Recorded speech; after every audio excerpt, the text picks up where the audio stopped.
আপনারা জানেন যে আন্তর্জাতিক অপরাধ ট্রাইব্যুনাল গত 17/10/2024 তারিখে একটি মামলায় দুজন আসামির বিরুদ্ধে গ্রেফতারি পরোয়ানা জারি করেছিলেন।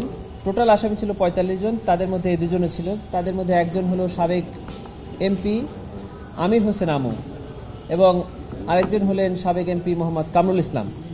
এই দুজনের বিরুদ্ধে ট্রাইব্যুনালের গ্রেফতারি পরোয়ানা জারি থাকা অবস্থায় ওনারা দুজন গ্রেফতার হন।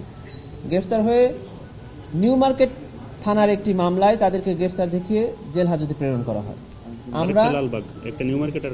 আমরা আজকে ট্রাইব্যুনালে একটি দরখাস্ত দাখিল করেছি, সেটি হলো তাদেরকে এই ট্রাইব্যুনালে উপস্থাপন করার জন্য এবং তাদের বিরুদ্ধে জুলাই আগস্টে যে মানবতা বিরোধী অপরাধ দেশব্যাপী সংঘটিত হয়েছে তাদের বিরুদ্ধে কি কি সুনির্দিষ্ট অভিযোগ তদন্তকালে পাওয়া গিয়েছে তা আমরা ট্রাইব্যুনালে পড়ে শুনিয়েছি।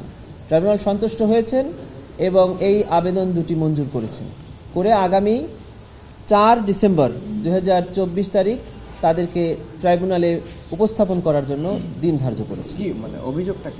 তাদের মধ্যে মূলত অভিযোগ আমির হোসেন আমু সাহেবের বিরুদ্ধে যে উনি আওয়ামী লীগের সাবেক মন্ত্রী এবং এমপি হিসাবে 14 দলের সমন্বয়ক এবং 14 দলের অন্যতম নেতা ছিলেন এবং 19 জুলাই 2024 তারিখ তখন দেশব্যাপী যে গণহত্যা এবং মানবতা বিরোধী অপরাধ চলছে তখন 14 দলের সাথে একটি মিটিং হয়, যে মিটিংয়ে কারফিউ জারির সিদ্ধান্ত হয় এবং কারফিউ জারির সিদ্ধান্তের সাথে সাথে দেখা মাত্র গুলির নির্দেশ হয়।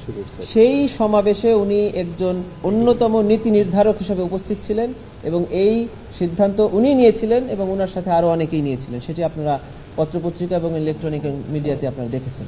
সে সকল অভিযোগ আমরা ট্রাইব্যুনালে পড়ে শুনিয়েছি। রিগেল এম্পোরিয়াম হানিবার্ড অফারে জিতে নিতে পারেন ইন্দোনেশিয়ার বালিতে স্বপ্নের হানিমুন।